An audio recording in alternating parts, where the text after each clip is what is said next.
होगा यहीं पे, लेकिन जनाब होगा यहीं पे, यूं में हिसाब होगा, सवाल होगा जवाब होगा।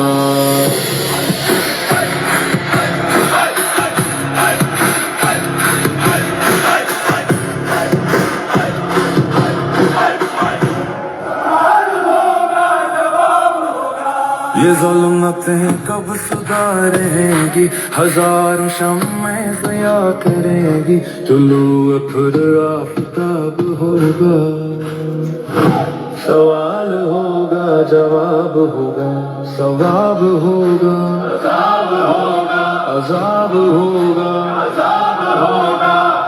यहीं पे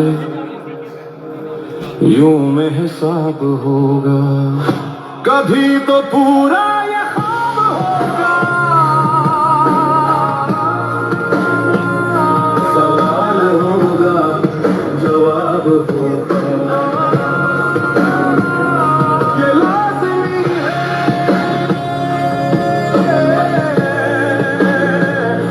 सवाल होगा जवाब होगा।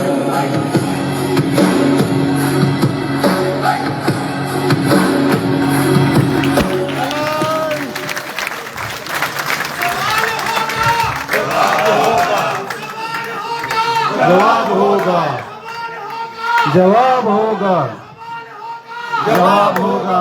अब मैं आप सब लोगों का बहुत शुक्रिया अदा करता हूँ, बड़े दूर दूर से आए हैं। मैंने इनको कहा भी था कि इतना बड़ा हाल रखना, क्योंकि आवाम बहुत बड़ी तादाद में आती है। इन्होंने अंडर एस्टिमेट कर लिया कि कोई बात नहीं, हाल बहुत बड़ा है। ये जम्मे गफीर देख सकते हैं आप कि वो बाहर भी खड़ा है और अंदर भी। और मैं चाहूंगा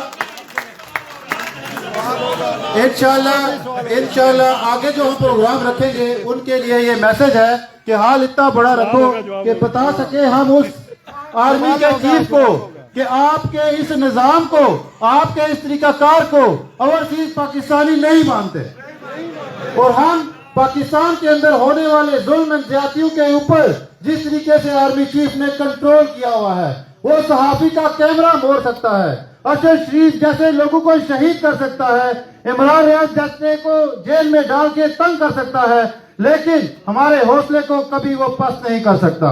वो कितने इमरान रियाज पे तशद्दुद करेगा, वो कितने अरशद शरीफ शहीद मारेगा, हर घर से अरशद शरीफ शहीद निकलेगा, हर घर से इमरान खान निकलेगा।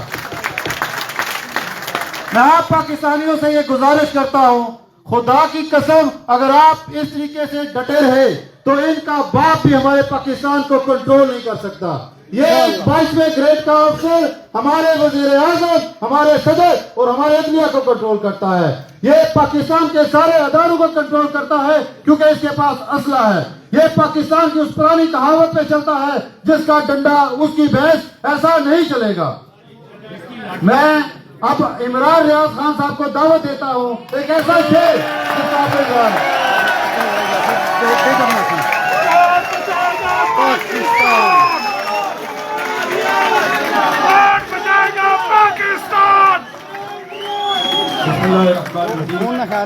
आप सबसे गुजारिश है कि आप तशरीफ रखें, बैठ जाएं। और जो लोग खड़े हैं उनसे माजरत, रुक जाओ। एक मिनट। और पहले मेरी बात तो सुन।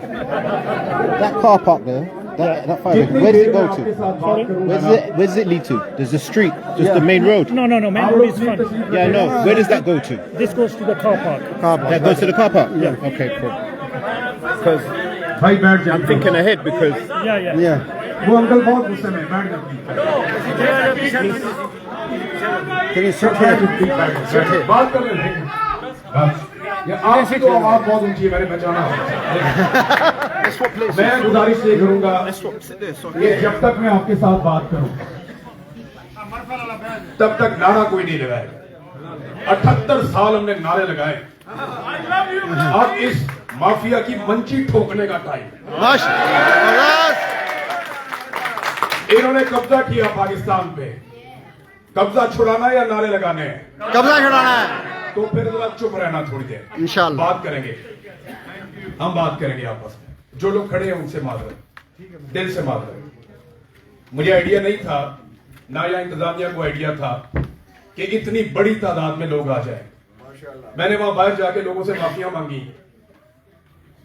स्पेन में एक शहर में हमने प्रोग्राम किया था, वो आधे लोग अंदर ही नहीं आ पाए, हालांकि वहां पे इससे 4-5 गुना बड़ा हॉल था। देखा सारा देखा वो।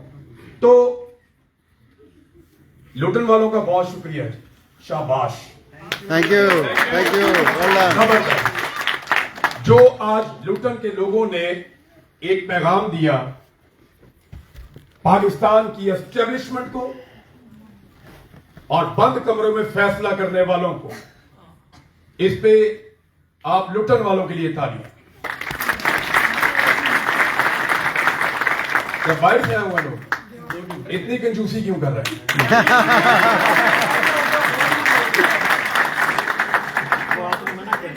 नहीं, मैंने नारे लगाने से मना है। रिस्पॉन्ड करें आप, मुझे बुरा नहीं लगेगा। तो अब शुरू करते हैं बात। पाकिस्तान में जो कुछ हो रहा है वो हम में से किसी से छुपा हुआ नहीं है, सारे ही जानते हैं क्या हो रहा है। इमरान खान पे करप्शन के केसेस बनाएंगे, करप्शन में सजा दे देंगे। कोई सफाई देने की, मशवानी साहब आप बता रहे थे लोगों को, यहाँ पे किधर गए? इधर है। आप बता रहे थे कि वो केस झूठे हैं। भाई कोई मानेगा तो आप बताएंगे ना। एक आदमी आपको पाकिस्तान में इमरान खान का मुखालिफ भी नहीं मिलेगा जो ये कहे कि इमरान खान करप्ट है। लेकिन आप लोगों के साथ तो पीटीआई वाले बात करते हैं ना, हमारे साथ पीपल्स पार्टी वाले भी बात करते हैं, हमारे साथ पीएमएल-एन वाले भी बात करते हैं, हमारे साथ जमात इस्लामी वाले भी बात करते हैं। जब भी वो आपकी रिकॉर्ड बात करते हैं, कहते हैं यार खान करप्ट नहीं है। ये वो हमें कहते हैं, ये वो बार बार कहते हैं, वो इस बात को मानते हैं। इमरान खान के बदतरीन मुखालिफिन भी ये मानते हैं कि करप्शन इमरान खान का मसला जरूर है, लेकिन ये आदमी खुद कभी करप्ट नहीं है। वो आदमी करप्शन से उतनी नफरत करता है जितनी शायद ही कोई करता हो। तो ये बिला वजह इसकी सफाइयां देने की जरूरत नहीं है। ये सारा निजाम रिजीम चेंज ऑपरेशन के बाद से डरा हुआ है। ये हर दिन डरे हुए सोते हैं, हर सुबह डरे हुए जागते हैं, और इनका डर इनके लिए हुए इस्तिस्ना में दिखाई देता है। आप मुझे बताएं, आप में से किसी को इस्तिस्ना चाहिए? आप में से किसी को इस्तिस्ना नहीं चाहिए? क्यों नहीं चाहिए? अच्छा, 2-3 जवाब है ना। एक तो लोग कहते हैं बुज़दिल नहीं, दूसरा कहते हैं जी हम गलत नहीं। जब हमने कुछ किया ही नहीं तो हम इस्तिस्ना क्यों लें? यही चीजें है ना। तो फिर इस्तिस्ना लेने वाले आदमी को यही तो 3 चीजों का डर है। या तो मैंने जुर्म किए, मेरा हिसाब आ जाए।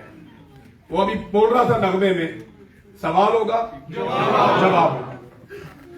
यही तो मैं कह रहा था इन्हें कि ये मिडिल क्लास, ये आपसे सवाल करेंगे, ये आपसे जवाब मांगेंगे, और ये बात उन्हें पसंद नहीं है। पहले दिन से लेकर आज तक जब ये रिजीम चेंज ऑपरेशन कर रहे थे ना, तो उससे पहले ग्राउंड बना रहे थे। आज मैं आपको वो बात बताता हूं जो नॉर्मली हम लोग नहीं करते। ये ग्राउंड बना रहे थे, ये मिलते थे सियासतदानों से, ये मिलते थे सहाफियों से, ये मिलते थे इन्फ्लुएंसर से, ये मिलते थे बड़े बड़े ताजरों से, ये मिलते थे बड़े बड़े स्टेक होल्डर से, और एक ग्राउंड बना रहे थे कि इमरान खान को निकालेंगे और अपनी मर्जी की एक नई हुकूमत लेकर आएंगे। वजह क्या थी? जनरल बाजुआ को एक एक्सटेंशन चाहिए थी, जो मेन वजह थी। मामला नौकरी का है ना, मामला कुर्सी का है। पाकिस्तान में वजीर आजम आते हैं जाते हैं। आप मुझे एक आर्मी चीफ बताएं जो अपनी टर्म पूरी किए बगैर चला जाए। वजीर आजम आता है 2 साल बाद फारिग, 2.5 साल बाद फारिग, मैक्सिमम 3 साल गुजारेगा, फारिग करते हैं। लेकिन आप मुझे बताएं कि जो भी जर्नैल आता है उसकी नौकरी लंबी तो हो सकती है, छोटी नहीं हो सकती। ये मामला कुर्सी का है। असल ताकत उन्होंने हमेशा अपने पास रखी है, असल इख्तियार हमेशा अपने हाथ में रखा है, और इसी को चैलेंज कर दिया इमरान खान ने। इमरान खान साहब की जब हुकूमत आई तो उस वक्त इमरान खान साहब भी जैसे सबकी आंखों पे ये मामला था, सबको लगता था कि नहीं यार ये जो करते हैं मुल्क के मफाद में करते हैं। गलती इंसान से हो जाती है, ये बदनीयत नहीं हो सकते। इमरान खान को भी यही लगता था, लेकिन इमरान खान की आंखों से पट्टी उतरती है उस वक्त जब जिस फाइल को इमरान खान हाथ डालता है उसके अंदर एंड में जाके कुछ जर्नैल निकलता है। जिस फाइल को हाथ डालता, ये शहजाद अकबर साहब बैठे हैं यहाँ, ये कारोबार था इनका, ये वो दफ्तर में यही करते थे, फाइल ही चेक करते थे सारा दिन। कौन निकलता था एंड में जाके? जो केस पकड़ते थे खुरा जाके वही निकलता था, कोई ना कोई उनका सिरा आके निकल जाता। तो इमरान खान को समझ आया कि इस मुल्क में या तो एस्टेब्लिशमेंट चलेगी या ये मुल्क चलेगा, दोनों में से एक चीज हो सकती है। उसने इख्तलाफ करने की जुर्रत की। आपने देखा अक़वाम मुत्तहिदा में उसके आगे पेपर रखते हैं, वो हटा देता है। आपने देखा उसे लिखी हुई तकरीर देते हैं, वो उसको नहीं पढ़ता। ये वो बगावत है जो इमरान खान ने शुरू की थी। इमरान खान ने इनके साथ आर्गूमेंट करना शुरू किया। अब ज़हनी सलाहियत, जब आप सारी जिंदगी आपने लंबे बूट पहन के सलूट मारे हो तो ये दिमाग पे असर ही पड़ेगा ना आपके। ये मोटी खोपड़ी में इमरान खान के साथ बहस करने की सलाहियत थी नहीं, उसके साथ आर्गुमेंट करने की सलाहियत थी नहीं। इन्होंने आज तक इतनी किताबों के नाम नहीं पढ़े जितनी किताबें इमरान खान को याद हैं। इन्होंने आज तक, तो ये इमरान खान के साथ किसी टेबल के ऊपर बैठकर आर्गुमेंट करने के काबिल नहीं थे। तो आखिरी रास्ता क्या था? रास्ते से हटाओ, जो आसान रास्ता है। लेकिन जिसके हाथ में बंदूक होती है ना, वो पॉलिसी नहीं बना सकता। उसकी एक वजह है, आपके हाथ में हथौड़ा होगा ना तो आपको हर मसला कील की तरह लगेगा, ठोक दो, ये मसला है, ठोक दो। हथौड़ा आपके हाथ में है ना। जब आपके हाथ में बंदूक है तो आपके सामने वाला कमजोर है। आप जब भी आर्गुमेंट में कमजोर होंगे, आप बंदूक सीधी कर लेंगे, आपको दिमाग से काम नहीं लेना पड़ेगा। जब लंबे अरसे तक आपके हाथ में बंदूक होती है ना, तो लंबे अरसे तक आप दिमाग से काम नहीं लेते, और फिर आहिस्ता आहिस्ता आपके दिमाग को जंग लगता है। यही पाकिस्तान की एस्टेब्लिशमेंट के साथ हुआ। पहली मर्तबा उनका सामना नवाज शरीफ से नहीं हुआ। नवाज शरीफ साहब को तो सोचवाना पड़ता है ना, 4 बंदे इधर बैठते हैं, 4 इधर बैठते हैं। मियां साहब ऐसा सोचो, वो तो खुद से सोच भी नहीं सकते बेचारे। मियां साहब को मैंने खुद देखा है, मैंने खुद देखा। मियां साहब बहुत बुनियादी सी बात के ऊपर मशवरा करके 6-6 घंटे गुजार देते हैं। सोचवाना पड़ता है, कॉमन सेंस की कमी है वहां। जरदारी साहब, बेनजीर भुट्टो खुद बता गई हैं कि मेरा मियां ज़हनी तौर पे ठीक नहीं है। तो उनके साथ मुकाबला करते करते ये इमरान खान से भिड़ गए। क्या हो गया प्रॉब्लम? वो रखता था सामने डेटा, वो रखता था सामने हकायक, वो करता था लॉजिक के ऊपर बात, उसके पास दलील थी और इनके पास बंदूक थी। तो मुकाबला तो हो नहीं सकता दलील का बंदूक के साथ। तो फिर इन्होंने वही आसान रास्ता इख्तियार किया कि इमरान खान को रास्ते से हटाओ, यहां पंगा हो गया। डिफरेंट आदमी था, उसी तरीके से डील कर दिया जैसे ये सबको करते हैं। देखें, आप हिरनों के पिंजरे के बाहर खड़े होकर चिल्लाएंगे ना तो वो दूर भाग जाएंगे। आप वहां पे पॉपकॉर्न लेकर जाएंगे ना तो वो आपके पास आ जाएंगे। शेर के पिंजरे के पास आप चिल्लाएंगे ना तो वो आपसे ज्यादा जोर से चिल्लाएगा। आप पॉपकॉर्न वाला हाथ आगे करेंगे, आपको अपना हाथ भी नजर नहीं आएगा उसके बाद। ये फर्क इनको समझ ही नहीं आया। ये भेड़ों से लड़ते लड़ते शेर से भिड़ गए।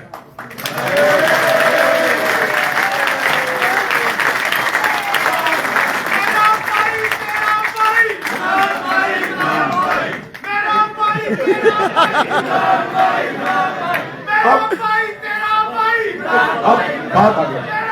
और बस अच्छा बात पता है क्या, मैं बात कर रहा होता हूं ना तो मेरे दिमाग में होता है कि आगे क्या बात करनी है, मैं भूल ही गया हूं। देखिए, इमरान खान की शख्सियत में ना, आप लोग जब इमरान खान को सोचते हैं तो आपने अपने दिमाग में एक तस्वीर बनाई हुई कि ये आदमी है। हर एक ने अपने दिमाग में बनाई होती है। यानी आप अपने भाई के बारे में सोचते हैं, एक के बारे में तो दिमाग में ये आता है मेरा एक भाई है, उसमें मुझे पहलवान नजर आता है। दूसरा है, उसमें मुझे कारोबारी आदमी नजर आता है। तीसरा उसमें भी नजर आता है बहुत ही ओबीडियंट है। तो आपने हर आदमी की एक शक्ल अपने दिमाग के अंदर बनाई हुई होती है। इमरान खान की कोई ना कोई शक्ल तो आप सबने अपने दिमाग में बनाई हुई होगी। ये नजर भाई बैठे इनके दिमाग में कुछ और होगा। इब्रार कुरैशी साहब है, मेरा लुटन में पहला तारुफ जो है वो इब्रार कुरैशी साहब के साथ है। आज उन्हें मौका नहीं मिला बात करने का। तो हर एक ने अपने अपने दिमाग में एक अलग शक्ल बनाई होती। मेरे दिमाग में इमरान खान का जो हैवला है, जी बहन क्या हो, हाँ इधर बैठाए ना, अच्छा ठीक। मेरे दिमाग में इमरान खान का जो एक हैवला बनता है वो उसके एक जुमले से बनता है, सिर्फ एक जुमला, कि हारता वो है जो हार मानता है। इमरान खान मेरे दिमाग में इमरान खान की सिर्फ एक पहचान है, उसके एक जुमले से मैंने उसका मुजस्मा गढ़ा कि ये आदमी इनसे नहीं हारेगा। जब मैं आईएसआई की कैद में था तो आईएसआई के ऑफिसर एक दिन मेरे पास आए। ये 14 अगस्त के बाद का वाकया है। वो इसलिए कि मुझे क्योंकि आइडिया हो रहा था कि 14 अगस्त करीब आने वाली है, इतने दिन तो गुजर गए हैं मुझे कैद में। मैं दिन गिनता था ना, नमाजों के साथ मैं हिसाब लगाता था, मैं दिन गिनता था। वहां मैं एक लाइन भी लगाता था, फिर एक लाइन लगाता था, तो हिसाब किताब ऊपर नीचे हो जाता है। मुझे आइडिया था कि 14 अगस्त आ रही है। तो वहां जो खाना डालने के लिए आता था ना बंदा, उसको मैंने कहा कि यार मुझे लगता है कि आजादी का दिन आ रहा है 14 अगस्त, तो तुम मुझे कोई झंडी वंडी ला दो, एक झंडी मुझे ला दो पाकिस्तान की, कोई झंडा, कोई फ्लैग, कोई चीज ऐसी लाकर मुझे दो, और मैं आपको बताता हूं कि कैद तन्हाई क्या होती। बिलीव मी, वो एक छोटा सा झंडा या एक छोटी सी झंडी, वो इतनी बड़ी उम्मीद होती है कि आप सोच नहीं सकते। मैंने 140 दिन के बाद शीशा देखा तो मुझे पता चला ये कितनी जबरदस्त चीज है शीशा। 140 दिन के बाद जब मुझे कंघी मिली तो मैंने कहा क्या कमाल इन्वेंशन है जो इंसान ने बनाई हुई है। यानी 140 दिन तक मैंने कंघी नहीं किया, तो जब मेरे हाथ में वो आई तो मुझे पता चला ये क्या चीज है, इसकी कितनी अहमियत है। तो जब आप अकेले रहते हैं ना बड़े लंबे अरसे तक, तो आपके साथ मल्टीपल इश्यूज होते हैं, बहुत प्रॉब्लम होती है। एक छोटी सी चीज, एक छोटी सी बात आपके एक हफ्ते को बड़ा शानदार गुजार देती है। एक आदमी मेरे कान में कह गया कि यार तुम्हारे वालिद बहुत खुददार आदमी है। मुझे 2 हफ्ते तक मैं ऐसे करके वहां पे मैंने सजा काटी। मैंने मार भी खुल के खाई। मैंने कहा कोई मसला नहीं, मेरे वालिद कटे हुए हैं बाहर।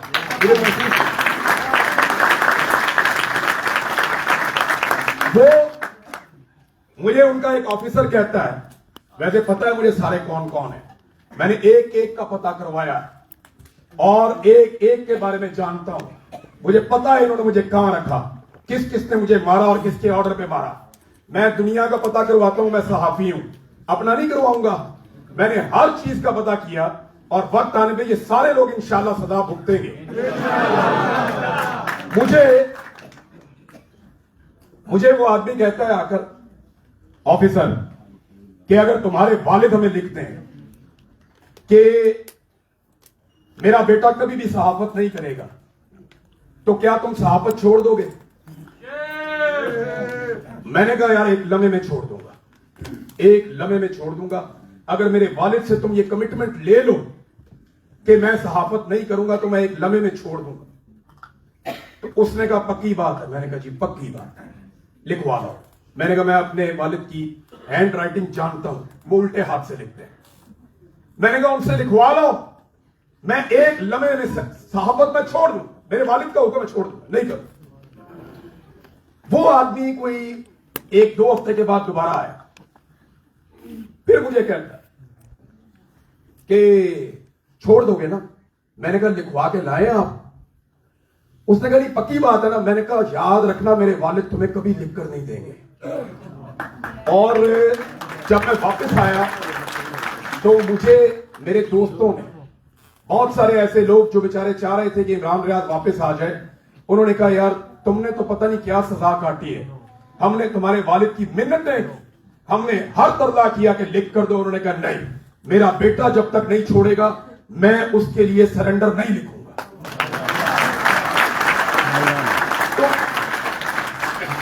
ये जो बंदा मेरे पास आया ना, मैंने कहा यार मुझे झंडी एक ला दो, मुझे उससे उम्मीद मिलेगी।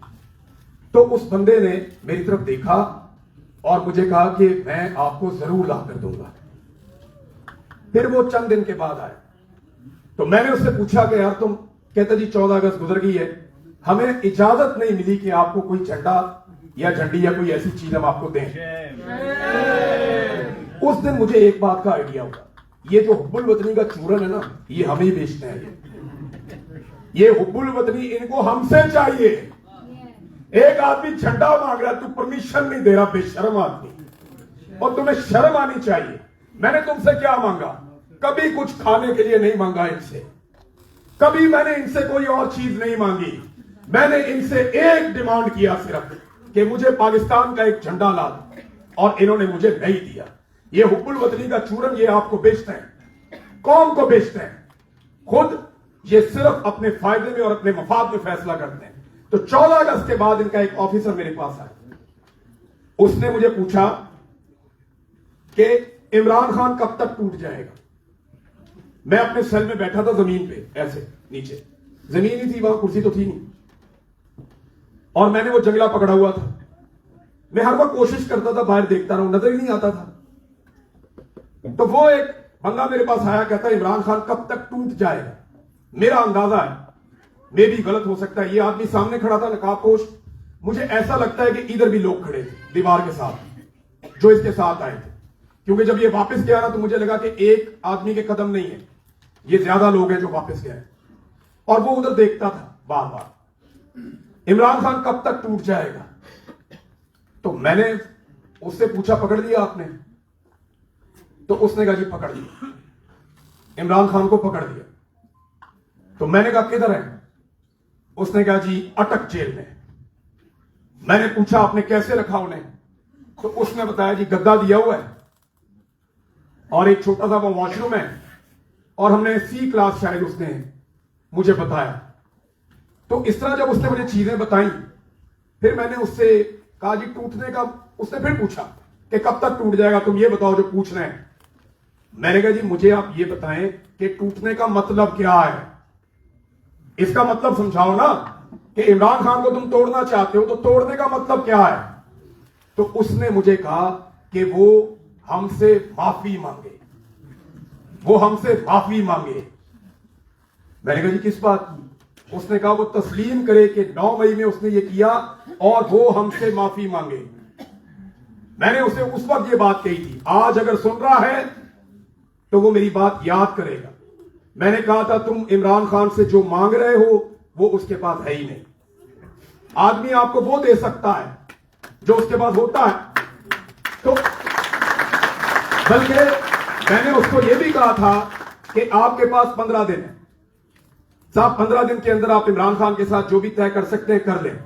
वो ना पाकिस्तान का दुश्मन है ना आप लोगों का दुश्मन है। जितनी देर आप उसको अंदर रखेंगे आपके लिए छोड़ना मुश्किल हो जाएगा, और एक वक्त आएगा इमरान खान अपनी कैद का गुलाम बन जाएगा। ये बात उसे समझ नहीं आई, ये वो वापस आया बाद में। ये जो कैद का गुलाम आपने कहा, इसका क्या मतलब है? मैंने कहा फिर वो गिनेगा अपने पिछले दिन कि मैं इतने दिन से अंदर, अब तो मैं इनकी बात नहीं मानूंगा। पहले आदमी सोचता है कि ठीक है गिरफ्तार निकालते हैं। जिस आदमी ने 870 दिन गुजार दिए एक छोटे से सेल में, अब क्या वो इनके साथ डील करेगा? एक और बात मैंने उसको समझाई, 51 साल से हीरो चल रहा है वो, 51 साल से। आप मुझे किसी एक हीरो की आप मुझे एक मिसाल दे दें इस दुनिया में, आज के दौर में। आज के दौर में सवाए मोहम्मद अली जो बॉक्सर था उसके अलावा कोई एक आदमी बताएं, और वो भी बॉक्सिंग की वजह से नहीं, वो अपने उसूलों की वजह से दुनिया का हीरो बना।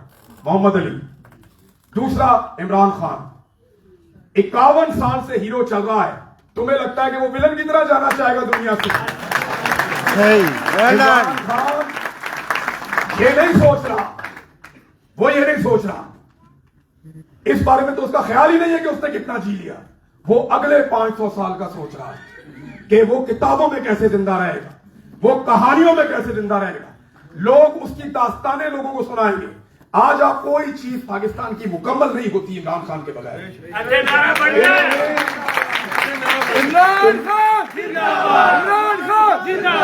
इन्होंने जितने कानून बनाए इमरान खान की वजह से बनाए। इन्होंने जितनी तरामीम की इमरान खान की वजह से की। इन्होंने दुनिया के जिस जिस दरवाजे पर जाके सजदा किया इमरान खान की वजह से किया।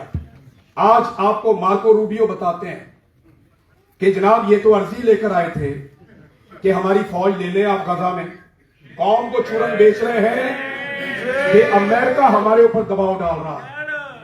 और उधर वो मार्को रूबियो में टाइम से बता रहा है, उसको पता है फ्राडिये हैं, अमेरिकन को भी पता है फ्राडिये हैं, रुपये वो साथ साथ क्लियर करते जा रहे हैं। डोनाल्ड ट्रंप ने पहले दिन बताया, उन्होंने कहा ये पहले दिन से दोनों मेरे साथ हैं, पकड़ दो ये शहबाजा भी मेरे साथ है, ये आसिम मुनीर भी मेरे साथ है, ये दोनों पहले दिन से मेरे साथ हैं। और इन्होंने मुझे गारंटी दी हुई है। ये जनाब शहबाज शरीफ और आसिम मुनीर के बारे में डोनाल्ड ट्रंप ने पहले पोल खोल दी। उसने कहा इससे पहले कि ये मेरे साथ कुछ करें मैं बता देता हूं। पता है ना सबको फ्रॉडिये हैं। अब मार्को रूबियो ने बता दिया कि ये तो खुद दरखास्तें लेकर फिर रहे हैं कि जनाब हम अपनी फौज भेजना चाहते हैं। मेरा आपसे एक सवाल है, हमारी फौज इस्राइल की इजाजत से जब पहुंचेगी गजा में तो क्या ड्यूटी करेगी? क्या ड्यूटी करेगी? नहीं, मुझे आप एक बात बताएं, क्या सारी जिंदगी, मैं ये नहीं कह रहा, मैं ये कह रहा हूं कि सारी जिंदगी चूरन क्या बेचा कि हम जनाब जाएंगे और जाकर फलस्तीन को आजाद करवाएंगे। ये चूरन बेचा आपको? कश्मीर को आजाद करवाएंगे, फलस्तीन को आजाद करवाएंगे, ये चूरन आपको बेचा। अब ये क्या करने चाह रहे हैं? हमें तो कहानी कोई और सुनाई थी, हकीकत कुछ और निकल आई। तो इन्होंने कौम को हमेशा सस्ता चूरन बेचा। अब मसला ये है कि जिस कौम को ये सौदा बेचते थे ना, ये आदमी उस कौम को शगुर बेच दिया और कौम ने शगुर को समझ भी लिया, अपने अंदर उतार भी लिया और कौम उसके लिए तैयार भी हो गई। यहाँ एक हमारे दोस्त हैं, वो पंजाब से गिला कर रहे थे, डॉक्टर साहब पंजाब को बहुत मार पड़ी है, बहुत मार पड़ी पंजाब को। मैं मकबूजा कश्मीर से, मेरा ओरिजिन मकबूजा कश्मीर है। मैं कराची में पैदा हुआ, मैं लाहौर में बड़ा हुआ, खैबर पख्तूनख्वा मेरे दिल में रहता है। बलोचों की मैं सबसे ज्यादा इज्जत करता हूं, लेकिन आपको मैं सच बताता हूं कि जितनी बार पंजाबियों को पड़ी है ना इस रजीम चेंज ऑपरेशन के बाद, बादशाह खान ने कहा था कि आखिरी लड़ाई एस्टेब्लिशमेंट की पंजाबियों के साथ है और इन्होंने वो लड़ाई शुरू कर दी। ये मामला अब शुरू हो गया, ये अब रुकता नहीं है, ये आगे बढ़ेगा। पंजाब के अंदर 1 लाख से ज्यादा घरों का चादर और चार दीवारी का तकद्दुस पामाल किया है। 35,000 पाकिस्तानियों को इन्होंने गिरफ्तार किया, उन्हें टॉर्चर किया, उनका सामान तोड़ा। और जिस घर में ये घुसते हैं, आप मिडिल क्लास के लोग हैं, हम कितनी मुश्किल से अपनी गाड़ी बनाते हैं साहब, हम कितनी मुश्किल से अपना घर बनाते हैं, उसमें शीशे लगाते हैं, उसमें फ्रिज, एसी, टीवी, सारा सामान लेते हैं किस्तों के ऊपर, थोड़े थोड़े पैसे करके। ये 5 मिनट के अंदर सारा कुछ तोड़ के एक गरीब आदमी को, एक मिडिल क्लास के आदमी को 10 साल पीछे धकेल देते हैं। ये किया है उन्होंने पंजाब के साथ। खैबर पख्तूनख्वा के लोगों की हिम्मत को सलाम है, लेकिन जो जुल्म पंजाब में हुआ वो कहीं भी नहीं हुआ साहब। इसके बावजूद मैं एक बात तो आपको लिख कर देता हूं कि अगर इमरान खान का गढ़ कोई एक सूबा आज भी है तो खैबर पख्तूनख्वा से ज्यादा वोट उसका पंजाब में। पाकिस्तान की एस्टेब्लिशमेंट ये बात बर्दाश्त ही नहीं कर सकती कि पंजाब उनके हाथ से निकल जाए, लेकिन उन्हें खबर होनी चाहिए कि पंजाब उनके हाथ में नहीं है, पंजाब इमरान खान के हाथ में है, पंजाब अब उनके हाथ से निकल गया। लेकिन वही जिनके बारे में केसेस, जिनके बारे में 2 नंबरी के किस्से मशहूर थे, वो सारे आज आंखों के तारे बने हुए। ये हालत किसने की? इमरान खान ने की। ये सारा गंद किने इकट्ठा किया? इमरान खान ने इकट्ठा किया। ये जो कोई इधर खड़ा था कौम को बेवकूफ बनाया हुआ, मैं उससे लड़ रहा हूं, वो उससे लड़ रही है, वो उसको बयान दे रही है, ये इसको बयान दे रहा है। कौम को इन्होंने नूरा कुश्ती में लगाया हुआ था पिछले 70 साल से। चूरन बेच बेच के सारा कचरा एक जगह इकट्ठा कर दिया। अब डिपेंड करता है पाकिस्तानियों। देखिए इनकलाब दो तरह से आता है। एक इनकलाब आ चुका 8 फरवरी 2024 मैंने इनकलाब देखा। ये कितना पढ़ा लिखा मुल्क है ना, कितना शानदार मुल्क है। ये मैंने कई मुल्कों में पूछा। जापान में सबसे ज्यादा जिम्मेदार शहरी रहते हैं, वहां भी पूछा। जो पीटीआई के साथ हुआ ना, जो पीटीआई के साथ हुआ पाकिस्तान में, उनका इंतखाबी निशान छीन, उनके उम्मीदवार बिठा दिए, आधे से ज्यादा उम्मीदवार गिरफ्तार कर दिए, अगवा कर दिए।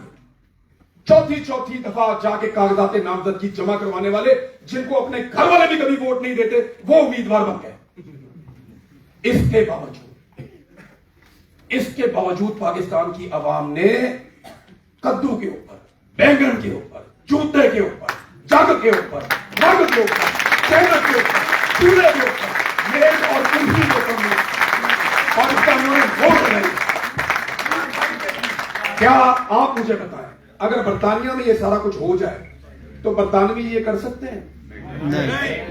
चले इनकी सबसे अच्छी पॉलिटिकल पार्टी का आप सिंबल ले लें, बंदे भी अंदर कर दो, ठुड्डे भी मारो, इंटरनेट भी बंद कर दो, घर से बाहर निकलना आजाद कर दें, उसका झंडा और पोस्टर कोई ना लगा सके, तो क्या आपके ख्याल में यहां पे वोटिंग हो सकती है? नहीं। ये लोग वो कर सकते हैं। इसका मतलब है आज हमने एक आवाज दी, यहां देखे लुटन में लोग इकट्ठे हो गए। ये किस लिए आए? क्योंकि इनके अंदर उम्मीद बाकी है। इन्हें लगता है कि हम अपना कब्जा वापस देंगे इंशाअल्लाह, हमारे मुल्क का कब्जा हमारे पास वापस आएगा इंशाअल्लाह, हम अपने लीडर को बाहर निकाल लेंगे इंशाअल्लाह। और ये सारे देखिए, आज इमरान खान इस लड़ाई के अंदर एक नेक्स्ट लेवल पे खड़ा हुआ एक बुर्ज है। इसको जरा समझें आप। जब ये हो जाएगा ना, बारी सबकी आ जाती है। इनकी भी जो इन्होंने अंधेर नगरी मचाई हुई है ना, एक दिन सुबह आ जाएगी। इमरान खान को ये आप मेरे से लिख के लिए हमेशा जेल में नहीं रख सकते, वो बाहर आएगा इंशाअल्लाह। उसके साथ पब्लिक है तो उसको हुकूमत भी मिलेगी और ये होगा। हमने ये बार बार होते हुए देखा, ये फिर इस मुल्क में होगा। ये नहीं है, लेकिन ये होगा, क्योंकि ये होना ऐसा हो ही, कोई भी फौज अपनी आवाम से नहीं लड़ सकती यार। ये मुस्तकिल लड़ाई इनके गले पड़ी रहे। पाकिस्तान में इकोनॉमी नहीं चल रही, पाकिस्तान में तनख्वाहें नहीं दे पा रहे, पीआईए को बेच रहे हैं और लिखा हुआ ऊंची परवाज। जब ऊंची परवाज बेचने से होती है, और गौर से पाकिस्तान का झंडा लगा हुआ उस पर आप बेच रहे हैं, तो शर्मिंदगी के साथ बेच दीजिए। आप शर्मिंदगी के साथ बेच दीजिए ना। हमें शर्म आ रही है, हम बहुत बेशर्म लोग हैं, हम घटिया लोग हैं, हमारी हैसियत नहीं है, हमारी गवर्नेंस बहुत बुरी थी, हमने इसका सत्यानाश कर दिया, ये पहले मुनाफे में होती थी, हमने इसका बेड़ा गर्क कर दिया, हम कौन से शर्मिंदा में इसको बेच रहे हैं। ये करो, उस पर लिखा हुआ है ऊंची परवाज, बेच दे। पाकिस्तान को OLX पे लगाया हुआ, ये भी बेच दो, वो भी बेच दो। निजकारी कर रहे हैं, पाकिस्तान को बेच रहे हैं। आखिर में आके घर का सामान ही बिकता है ना। जब नकमी और नालायक औलाद होती है, तो एंड में जाके जो गंदी औलाद है उसकी वजह से घर का सामान ही बिकता है ना। तो आप वहां पे पहुंच चुके हैं, आप वहां पे पहुंच चुके हैं। मैं अभी शहजाद अकबर साहब ने एक बात की, बड़ी इंपॉर्टेंट है। शहजाद अकबर साहब, इस पे जरा थोड़ी सी ना मेहनत करनी पड़ेगी। नजर साहब बैठे हैं, आपको भी इसमें थोड़ा काम करना पड़ेगा, बाकी सब लोगों को। ये जो ट्रांसनेशनल रिप्रेशन का मामला है ना, ये सारे पाकिस्तानी फेस करते हैं।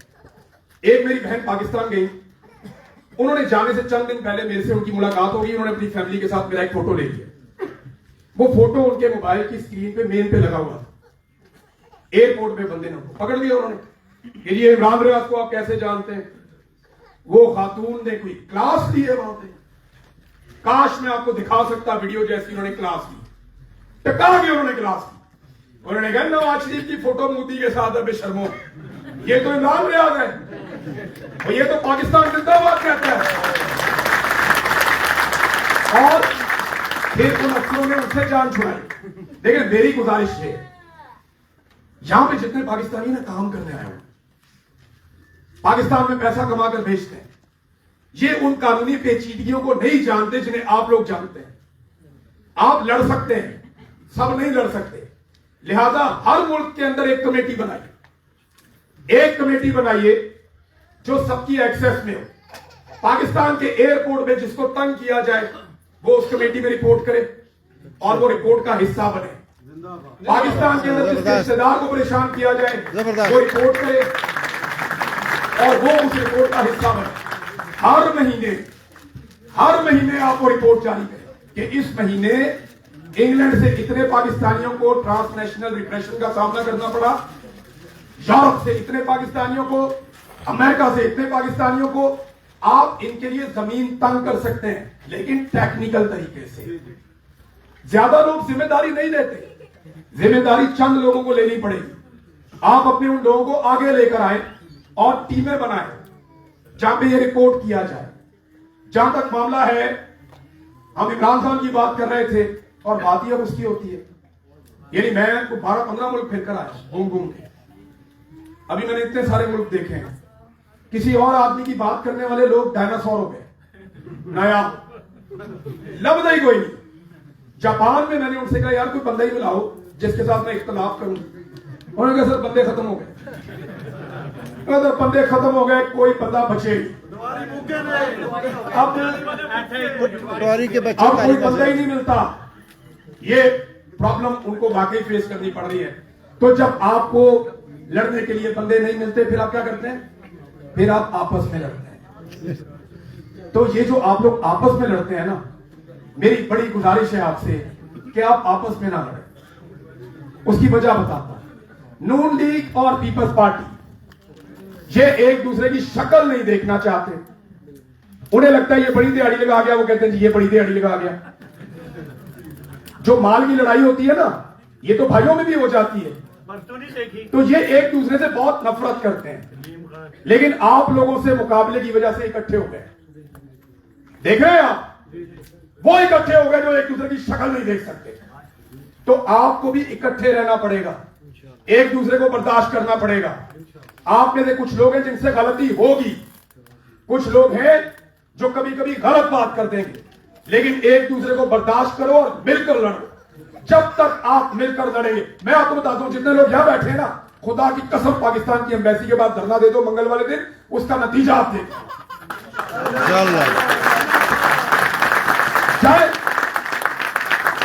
जाकर धरना दे दो वहां पाकिस्तान की एम्बेसी के बाहर, जितने लोग आप हैं, इतने लोग अगर वहां पे बैठ के धरना दे देना कि हम तब उठेंगे जब पाकिस्तान में मुलाकात करवाई जाएगी। तो इसका फर्क आप देखिएगा। पूरी दुनिया में ओवरसीज पाकिस्तानी ये कर सकते हैं। आपको इमरान खान पसंद है, इतना काफी है। उसको आप पसंद है, क्या इतना काफी है? वो आपके लिए मार खा रहा है। देखो वो आपको पसंद करता है ना, वो आपके हिस्से की मार खा रहा है। उसे आप लोगों से प्यार है। वो हमेशा कहता था ना मेरे ओवरसीज पाकिस्तानी, हमेशा कहता था ना आप लोगों से प्यार करता है ना, वो आपकी मार खा रहा है। क्या आप उससे प्यार करते हैं? देखिए मैं एक छोटी सी आपको मिसाल देता हूं। मैं जब आईएसआई की कैद से वापस आया तो मुझे बेशुमार लोगों ने कहा बस खा फेंकता था ना, तो मैं उसकी स्पीड और उसका डिस्टेंस मैं समझ ही नहीं पाता था 1-1.5 महीने तक। तो मल्टीपल इश्यूज थे, मैंने सारा लिखा है। मुझे बहुत लोगों ने कहा कि यार लड़ाई खत्म, तूने अपने हिस्से की लड़ाई लड़ ली, इससे ज्यादा क्या मार खाएगा। उस वक्त तक मैं मैदान नहीं छोड़ा जाता। जब तक लड़ाई चलेगी और जब तक सांस चलेगी तब तक तो लड़ाई लड़ेगी। लड़ाई खत्म होने तक आप पीछे नहीं हटते। मैंने अपनी टीम के लोगों से पूछा कि मेरे लिए किसने आवाज उठाई, तो उन्होंने कहा जी पाकिस्तान के बाहर बहुत लोगों ने आवाज उठाई, पाकिस्तान के बाहर लोगों ने कमाल कर दिया, बहुत आवाज उठाई। लेकिन पाकिस्तान के अंदर मीडिया चुप था, वो बात नहीं करते थे। मुझे उन्होंने दिखाया हमारे दफ्तरों में नोटिस बोर्ड के ऊपर मेरा फोटो लगा हुआ था और नीचे लिखा हुआ था कि इसका नाम नहीं लेना, इसको डिस्कस नहीं करना। ये लिखा हुआ था वहां पे। मुझे दिखाया उन्होंने कि सर हम ये तस्वीरें खींच कर लाए हैं, जिन दफ्तरों में आपने 5-5 साल काम किया, ये उनकी दीवारों पे लिखा। उस वक्त भी एक आदमी ने मेरे लिए आवाज उठाई थी, इमरान खान। उसने जब बात की मेरे लिए आवाज उठाई। मुझे बाकायदा क्लिप दिखाए मेरे दोस्त, ये देखो इमरान खान ने आपके लिए आवाज उठाई। बार बार दिखाया कि ये देखो इमरान खान ने आपके लिए आवाज उठाई। कल मैं अंदर था, मेरे मुल्क का मामला था, इमरान खान मेरे लिए बोला था। आज इमरान खान अंदर है, हमारे मुल्क का मामला है, तो मैं तो पीछे नहीं हट सकता। मुझे बोलना है।